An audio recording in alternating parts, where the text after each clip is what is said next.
Greetings, everyone. I'm Dr. Anth. As I record this, we are moving into the fall season in the Northern Hemisphere. It's time to get the flu vaccine. In the United States, it's also time to get the new COVID booster. In this video, I will explain how life expectancy and vaccines are positively correlated. That is, the more diseases for which a population gets vaccinated, the longer the life expectancy in that population.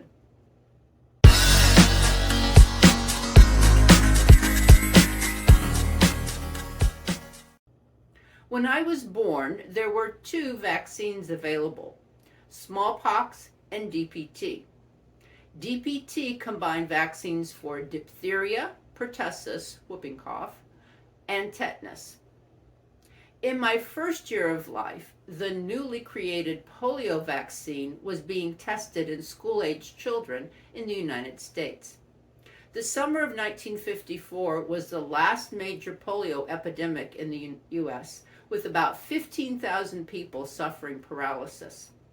What most people don't know is that those 15,000 represented only about 1% of the individuals who contracted polio. The other 99% had mild polio cases that resolved over time or had only flu-like symptoms. As it happens, I got polio that summer when I was about 6 months old. My legs quit working. I couldn't really sit up. When I was picked up, my legs just dangled. And when I was on my stomach on the floor, I pulled myself with my arms as my legs were useless. My dad said I was like a floor mop. Fortunately for me, I was in the 99% whose paralysis was mild, and it resolved over the next few months as my legs began to work again. The polio vaccine was authorized for use the next year. My mother made sure I got the vaccine, so I guess I was doubly immunized. Unfortunately, it appears that people have forgotten the dangers of polio, and it is returning to the U.S. Not enough infants and children are being vaccinated against polio in the United States to prevent its return. Life expectancy in 1955 for men was 66.7 years, while for women it was 72.8 years. Life expectancy for men didn't really change until about 1970, when it rose to 67.1 years.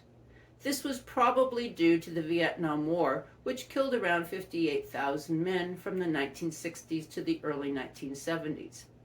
But the life expectancy for women began rising steadily in 1958.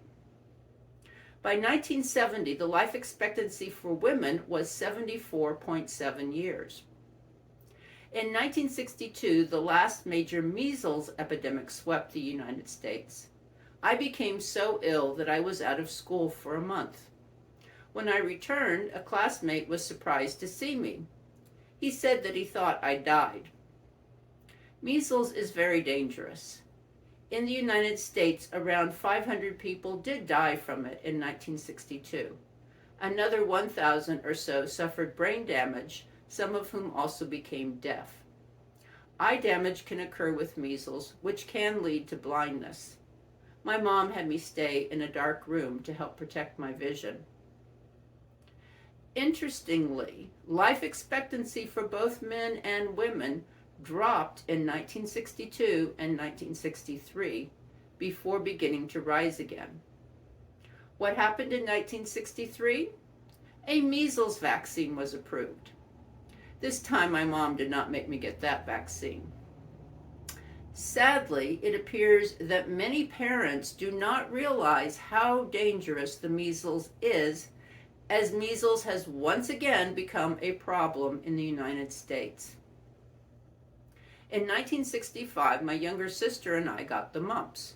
We were sick for about 1 week. As my exposure to diseases went, this one wasn't too bad. 2 years later, in 1967, a mumps vaccine was approved and was added to an improved measles vaccine along with a rubella vaccine to create the MMR vaccine.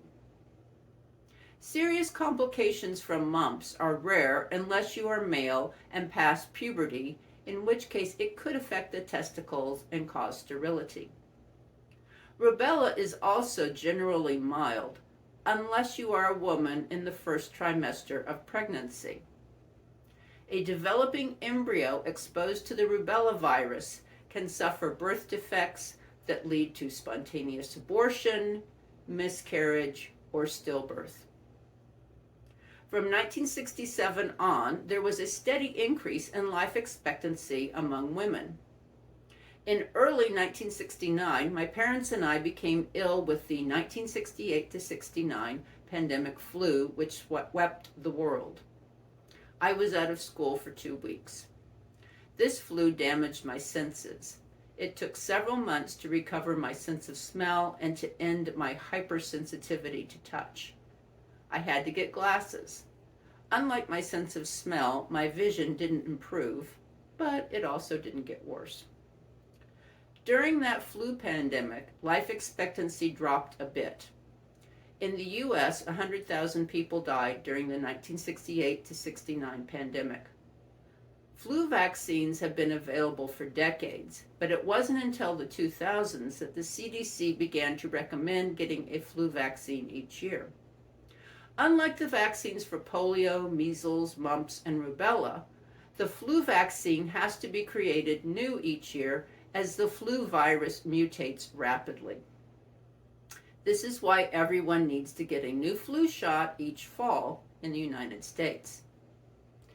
In what is a trend in my life, I got COVID long before there was a vaccine for it. It took me months to fully recover from the brain fog. Unfortunately, my voice is permanently ruined from all the coughing I did while very ill. For the first time in decades, life expectancy in the United States dropped during the COVID pandemic. In 2019, before the COVID pandemic, life expectancy for males was 76.3 years and for females was 81.4 years. In 2021, life expectancy for males dropped to 73.2 years, while females dropped to 79.1 years. These are rather drastic drops in life expectancy. Deaths in the U.S. from COVID, per the CDC, as of the filming of this video, are around 1,046,000 and are increasing by 300 plus deaths each day. The CDC expects there to be another surge in COVID cases this fall. There is now a new booster for the new variant. Everyone should get the COVID booster along with the current flu vaccine. I have. As we know, COVID can kill. If it doesn't kill, it can leave a person permanently disabled. It's extremely easy to get COVID.